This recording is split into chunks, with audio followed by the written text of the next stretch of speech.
And welcome back, everyone. Welcome back. We have our players set.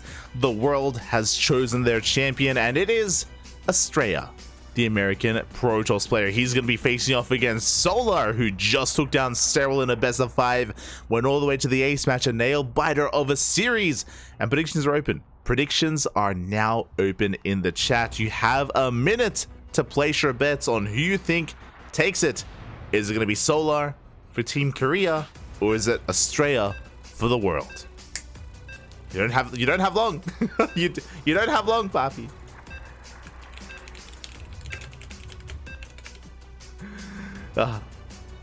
As we are getting into this, and game 1 is going to be taking place on Golden Aura.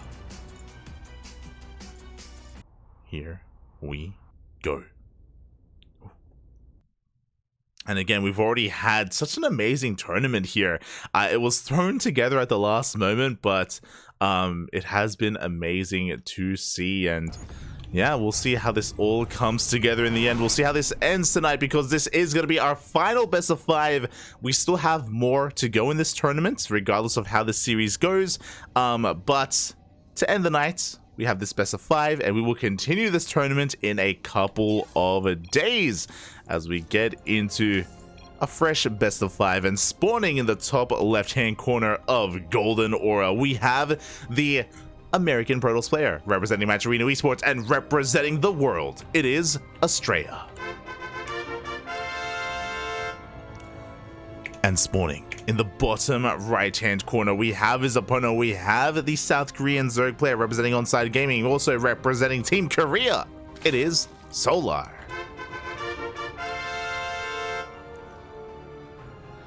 Golden Aura to kick things off. Oh my. Bold move here from our players. Bold move.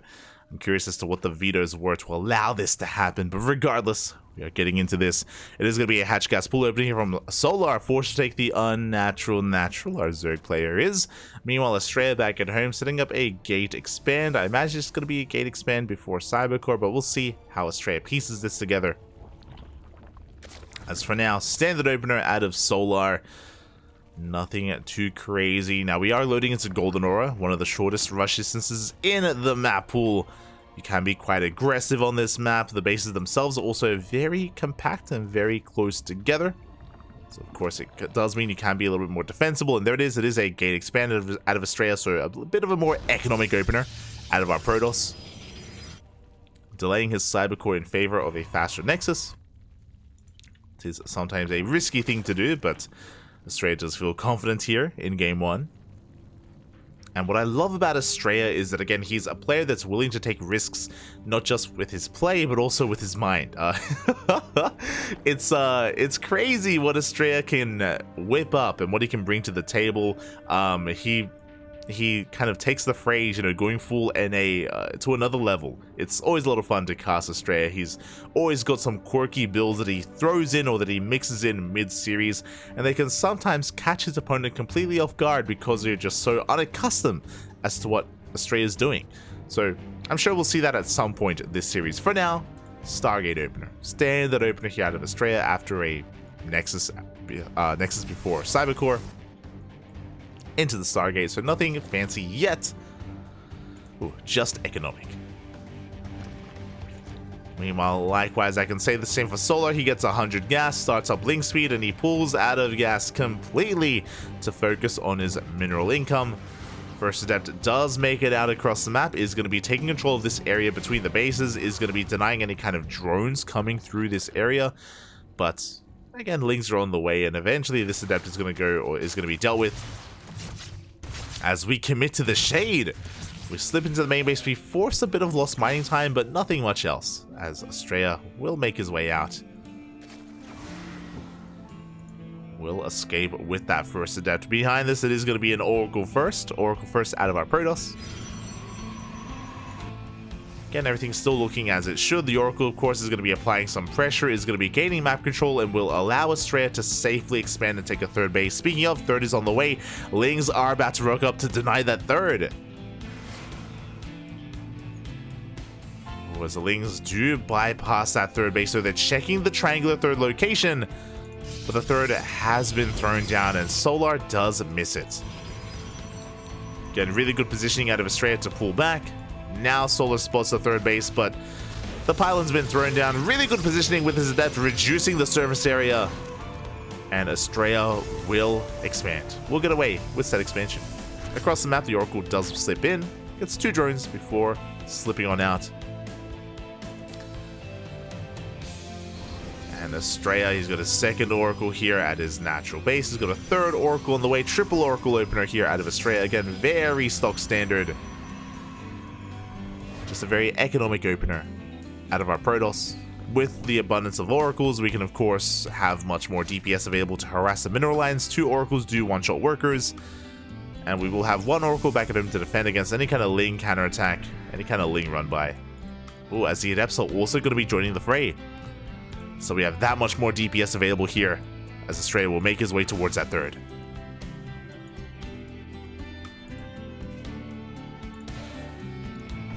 It's going to be on Solar to split up his queens and to be able to defend. So far we have plenty of Lings in position. The queens will force Astrea back. We have another Oracle sliding into that main, but there's a queen in position, 2 queens even, and a Spore Crawler. No damage is done. And oh, Astrea is not going for Blink, but is instead going for Charge behind this. Meanwhile, the double Oracle slipping into that third base, but no, we do react in time. We do pull back. 1 drone goes down. Only 1. As Solo is able to defend, able to deflect the harassments. Getting into his Roach Warren, Eva Chamber for, I imagine, +1. Yep, there we go. +1 melee's on the way. Roach Warren as well. This is a pretty standard setup here from Solar, getting up to 3 bases, working on a 4th. Everything is looking as it should. As the Oracles go in once again, getting 1 more drone. Over the course of this game, 4 drones have gone down, and ooh, Astrea has not lost a single unit. Not too bad. He hasn't done an insane amount of damage, but it's impressive nonetheless that he hasn't lost anything yet. As he's building up towards a Charge Lot Archon-based composition. Meanwhile, ooh, bold move. But Solar, upon seeing those Archons, upon seeing the army composition, he throws down a Spire. Mutaplay has been quite popular as of late. Has been very popular, especially against these kind of compositions. But we'll see if Solar can survive long enough to make mutas, because Astrea is getting into a gateway explosion. Prism is on the way, and Astrea is looking to hit a timing with +1 and charge. Very strong timing here from Astrea as he moves that across the map. Against Solar, he has to invest into his roaches. He can't bank up for mutas. Lings come in for a run by. They will deny the 4th. Bit of awkward movement, and this Archon, it may go down. Oh, taking a lot of hits already. Lings go for a run by. There's a High Templar in the wall, a very expensive wall. The High Templar goes down. Ay, ay, ay.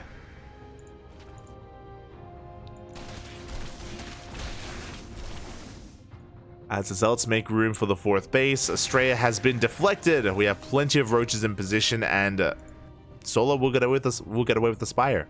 7 mutas are on the way. Now these mutas are going to be looking for some harassing damage. 7 mutas can one-shot workers, and they're going to be getting across that. Meanwhile, the Lings, they get on top of the 4th base as well, looking for a cancel. They will force it. Do cancel the 4th base. Solar's bleeding out a bit here. A lot of roaches do go down to the Oracles. But the mutas are on the way. The Prism has been spotted, and Solar has to make a choice. Does he go for economic damage, or does he go for the Prism? What is more important? As there we go. The mutas are banking up, and we are not going for the War Prism. We are going across the map instead. At the same time, Zealot run by towards the bottom side of the map. Oh, they are going to be catching Solar a bit out of position. Meanwhile, the mutas do get into the main. There is a cannon that won't stop workers from going down. Likewise, drones are also falling here for Solar as well. Yeah, the roaches, they have to turn all the way back around, and this hatchery will get surrounded. It will fall. At the same time, the mutas are trying to find some damage here, but at every turn, there are Archons, there are Stalkers. Oh, they finally find a mineral line. Oh my god. 11 probes go down. Meanwhile, across the map, the hatchery did fall to those zealots. But the mutas have still not been dealt with. As they do get into the main once again, taking down the cannon and another 3 workers. At the same time, we can see Solar amassing his army. Trying to work towards that 4th base. And he will catch these oracles as well. Both oracles go down. Warp Prism does get into the main. But the mutas are not too far behind.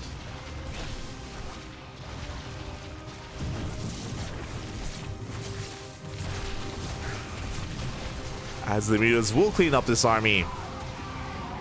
Astrea was able to buy enough time to actually establish this 4th base, and we have Immortals, Stalkers, Archons, Disruptors, a pretty beefy army. Not so much in terms of, you know, quantity, but the quality is there for Astrea. Blink is now about to finish up. The reason why you would go mutas against Charge of Archon is because there's no Phoenixes and the Blink Stalkers to try to keep up with you. And the mutas are getting out of control. They do Magic Box on top of these Archons, and the Archons go down. Overcharge is a little bit too late. And the Solar is breaking this 3rd base. Breaks into the mineral line. The Lings, they go ham, and the Stalkers are going down one after the other. Oof. And this is just becoming too much.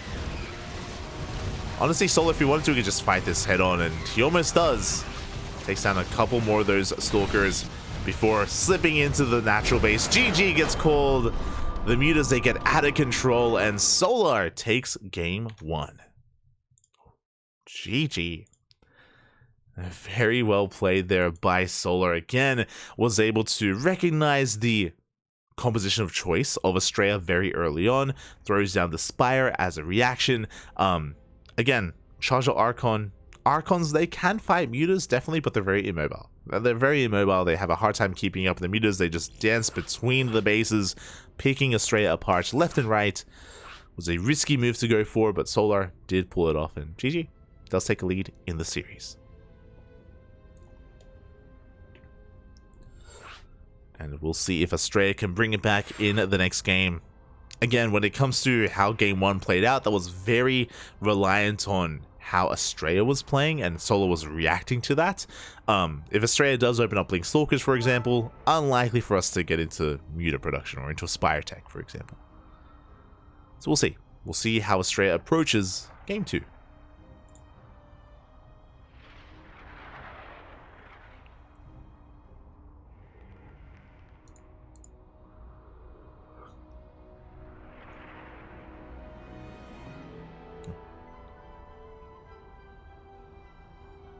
I mean, it's okay, Slowmo, it's okay. I see in the chat. I missed the predictions again. The price of watching at work. I mean, hey, look, you know, you're working, you know, it's fine. You got your priorities in order. It's all good. It's all good.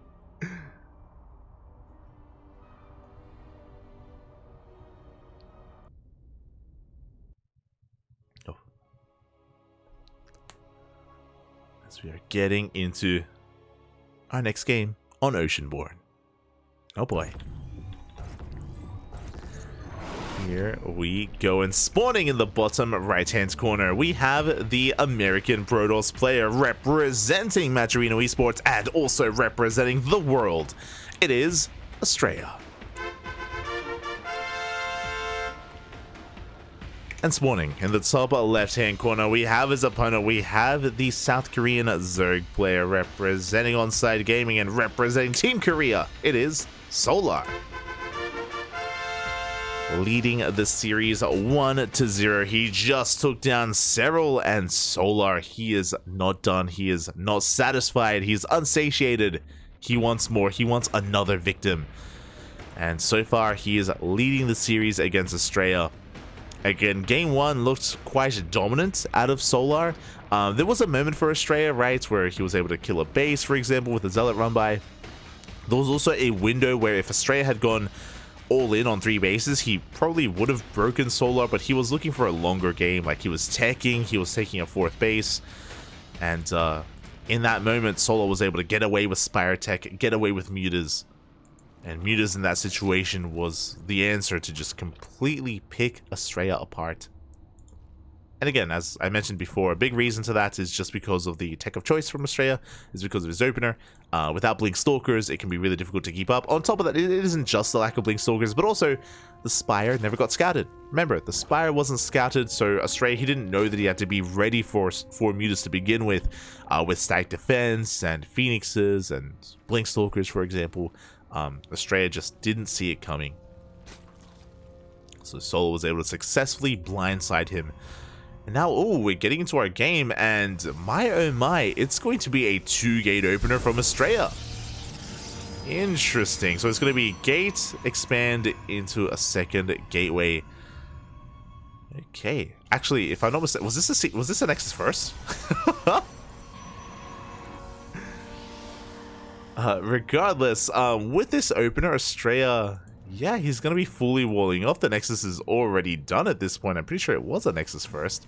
So a bold move here, a greedy opener from Astrea as he does completely, or look to completely wall off. And get into his initial adepts. Now, because this is a 2-gate opener here from Astrea, he has some kind of power spikes. He has 2 adepts initially, and then we have 2 more adepts behind this as well. And Solar has scouted this, he has confirmed, he pulls back with his lings, and he will have to make additional lings to defend. Behind this, oh, we do have a Stargate follow-up here from Astrea. And even though Astrea started off with 2 adepts, it looks like he won't be, he won't be going for the 3rd and 4th adept. Okay. It's going to be easing back. Because he did go for that faster Stargate. He is going to be getting across the map here. Solo went for a standard opener, Hatchcat's Pool into a 3rd base. Was not disrupted when it came to the timing of, or when it comes to his natural. As the Adepts, they will commit to the shade. They take down 1 drone before recalling back home.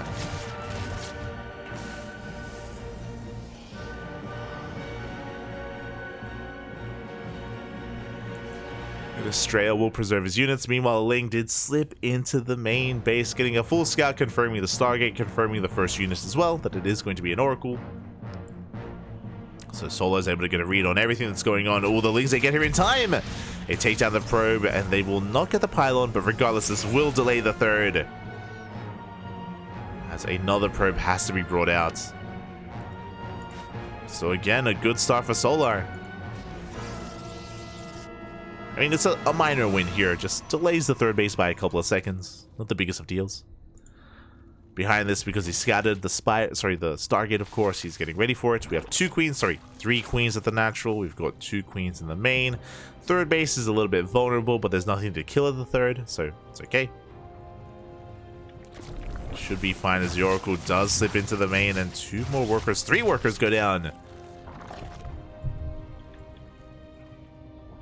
Very nicely done here by Astrea. Meanwhile, we have an abundance of adepts on the way. Again, because of the double gate opener, we are making 2 adepts at a time. We are up to 6 at this point.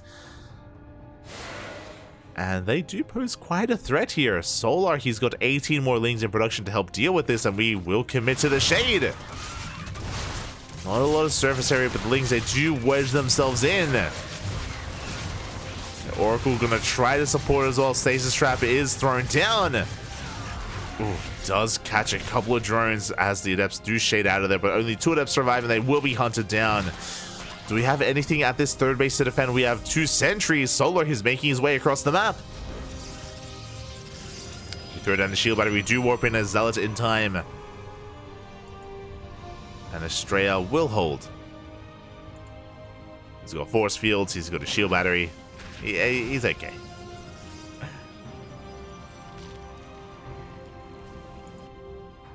Oh my, and this is crazy. Okay, we do not have a Twilight Council follow-up.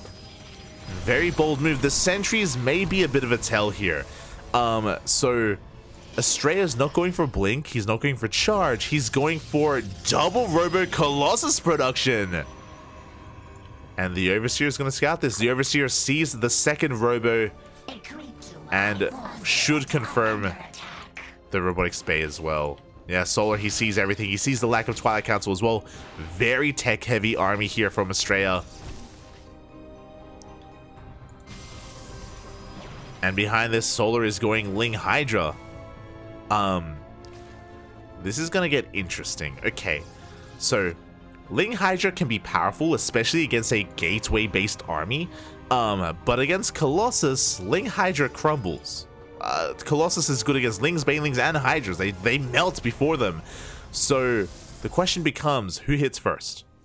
Looks like Solar. The Hydras are moving out across the map. The first Colossus is in production, but it only just started.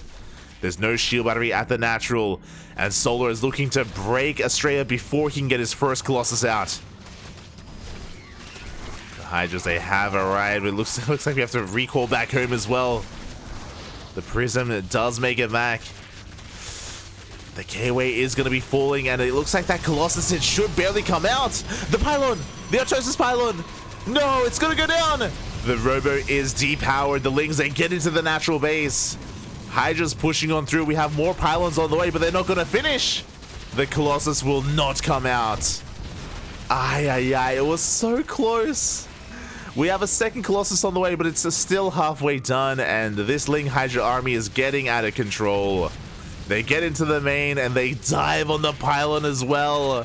GG. Solar takes game number 2, killing Astrea before he can get into those Colossi. Oh my god. There was such a small window there to take advantage of Astrea, to take advantage of how greedy he was by skipping the Twilight Council, by going straight into double Robo production. That is such a greedy move to go for. Astrea did not have a standing army, and Solar, after scouting, he noticed how vulnerable Astrea was and just went for the kill. GG.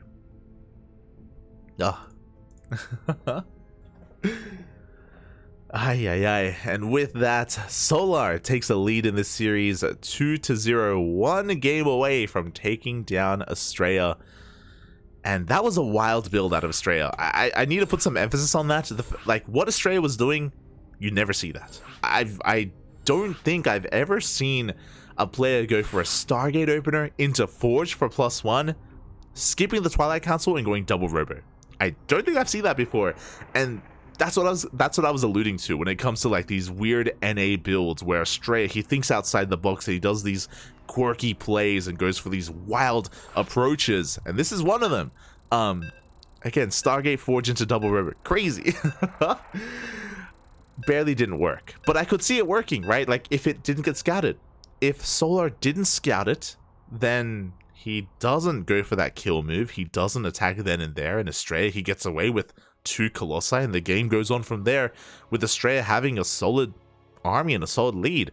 Alas, he just barely wasn't able to get away with it. And here we go. We're getting into game number 3. And spawning in the top right-hand corner of Alcyone, we have the American Protoss player representing Maturino Esports and also representing the world down in this series, but looking to fight back, looking to bring it all back to the ace match with a reverse sweep, with a reverse all kill. It is Astrea. And spawning in the bottom left-hand corner, we have his opponent. We have the Serral Slayer. We have the South Korean Zerg representing On-Site Gaming and representing Team Korea. It is Solar.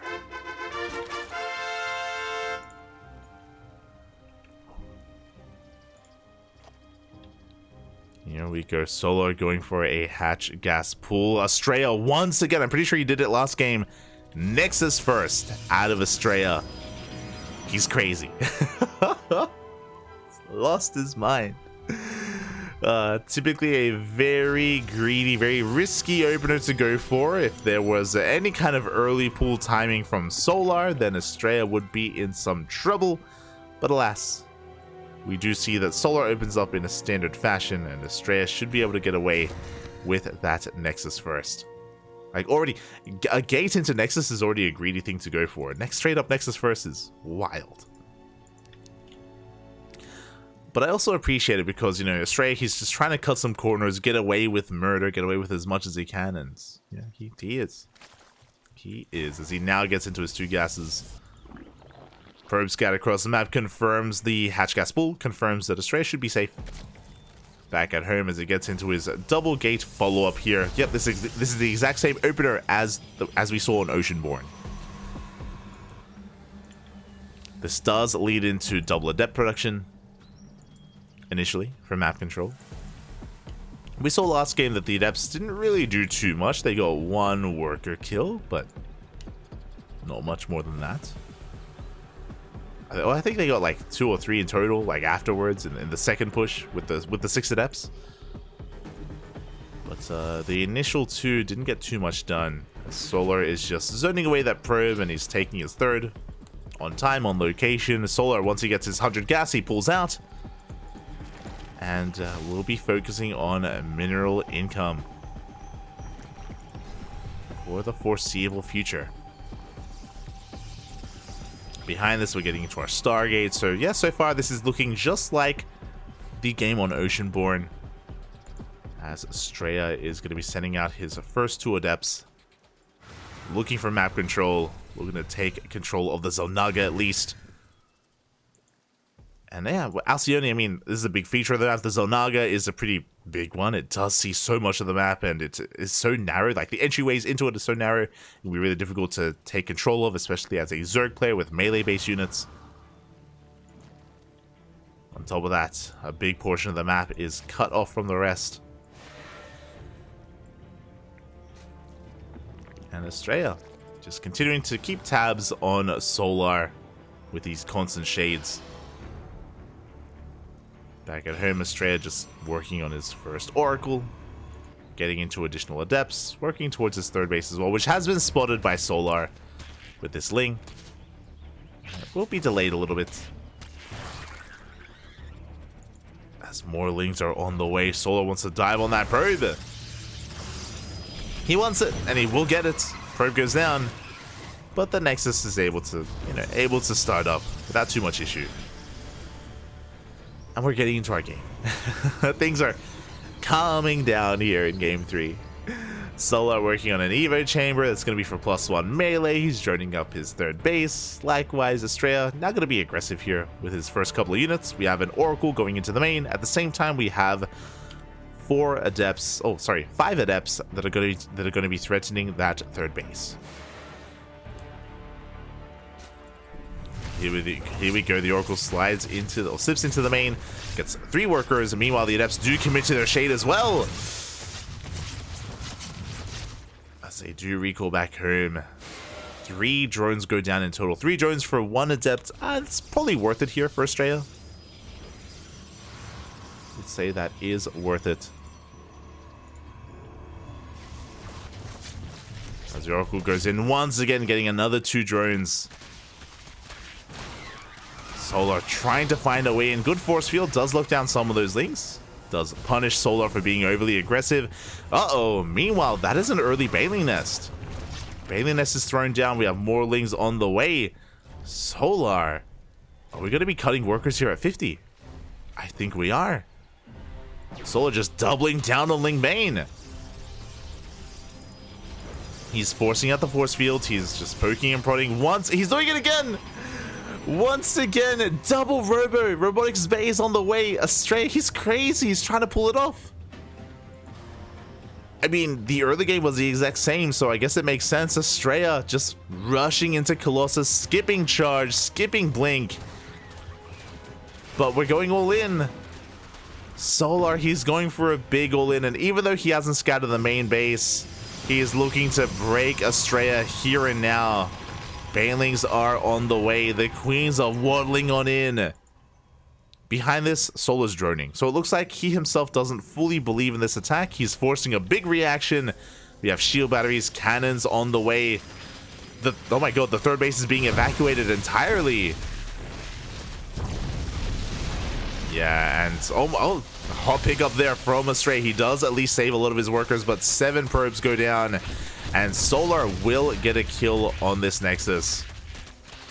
But Astrea gets away with his Colossus. So you could argue this is like a better... I mean, this is a better position for Astrea than last game, because last game he just died. This time, Astrea will get into his Colossus production, but he is down a base, and Solar is happily taking his 4th and saturating his 3rd. 75 workers. We're getting into Roach production. The Queens are waddling back home. And even though Solar didn't kill Astrea, he did, again, maim him quite hard. And with that, Astrea, he can't really move out. He doesn't really have the economy to sustain an army, to support these Colossi to actually be active on the map. He has a Twilight Council on the way to eventually work towards, you know, Blink and Charge. This is all confirmed by Solar. He sees the same opener, the same build. Oh, nicely done. Oracles do get across the map, and they get 4 workers. Good damage is dealt there from Astrea, as long as he doesn't lose his Oracle. But Solar has dropped to 73. 73 workers. He is done droning. Solar is now working on his army. We've got Lings, Banelings, and Roaches on the way. Solar, he is paving the way for his army, working through these rocks. And what do we have at home to defend? We have 2 Colossi. We have a couple of shield batteries as well. But again, because of the earlier attack, this 3rd base, it isn't as fortified as it should be at this stage of the game. War Prism Harass is gonna distract Solar for a little bit. He's pulling back home with his Lings. Oh, drones are going down. Solar is being distracted, and Astrea is buying time. As more workers are falling, we commit to the shade. The Prism is within range to save the Adepts. Meanwhile, Solar still busting down these rocks. This Prism is a thorn in his side, but Solar wants to focus and commit to this attack. Stasis traps are on the way. These could be huge. These could be big. As Solar's going to collapse on this army, the first stasis trap does go off. We have one more. Oh, and it is going to trigger only on a handful of units. The Banelings, they roll on in. They crash on the Stalkers. They crash on the Colossus. And there just isn't enough to protect these Colossi. The first one goes down. The other 2 do survive a little bit longer, but alas, they're being focused down as well. And Solar has broken the 3rd base for a 2nd time. The Vials take down what little Stalkers are left. At the same time, Lings, they flood into the natural base. And Astrea just doesn't have enough left. Again, this is a bold build, but GG gets called, and Solar takes down Astrea 3-0, taking down another member of the world. GG. GG, well played. Solar just looking to be a little bit too powerful, a little bit too strong. Astrea coming out with some quirky builds, but was unable to actually pull them off and successfully execute them. Did end up falling and failing here at the hands of Solar. And again, Solar looking hot tonight. He took down Cyril and he 3-0'd his opponent. GG. GG, well played. Congratulations. And with that, we are going to be wrapping up our broadcast for today. We are going to be wrapping up. As this is our current score with Team Korea versus Team World, or versus the World. Team Korea are up 2-1. We started things off with Cyril taking down Cure, and then Solar took down Cyril, got his revenge. Well, he avenged his fallen comrade in Cure, and he also took down Astrea as well. So Team Korea are up 2-1. This is a overall best of 5 team league match, and we will conclude this tournament on Monday. Not tomorrow, on the 9th of October. So after the weekend, after WTL. So again, this is honestly been pretty hype. Like I love this tournament. It was really hastily put together. We even had a 4v4. We had a 4v4 to kick the night off, which was a lot of fun. And of course, we've been indulging in this team league match, and a lot of these games have been going the distance, and I'm sure we'll be getting some more games afterwards. Again, we still have plenty of players. We have Oliveira, Clem, Max Pax, Maru, Dark, Hero. still so much more potential in this series, in this Team League match, in this thrown together Cao Shuai Cup, if you will. So a shout out to WTL, a shout out to the SC Boy admins for making this show match and making this a reality. It's been a pleasure to cast, a pleasure to broadcast, and I hope everyone in the chat, hope everyone has been enjoying themselves, because again, it's been a lot of fun. Has been a lot of fun. As hold on. Just trying to work through the predictions. There we go. Prediction outcome. Oh, it was pretty close this time. Pretty close between these players when it comes to the predictions. But yeah, I hope everyone in the chat enjoyed themselves as well. It has been a pleasure, and with that, we are going to be wrapping up. What time is it? It's only 3 a.m. It's only 3 a.m. here in Australia. Last night we were casting until almost 4 a.m. So thank God I get to go to bed a little bit earlier.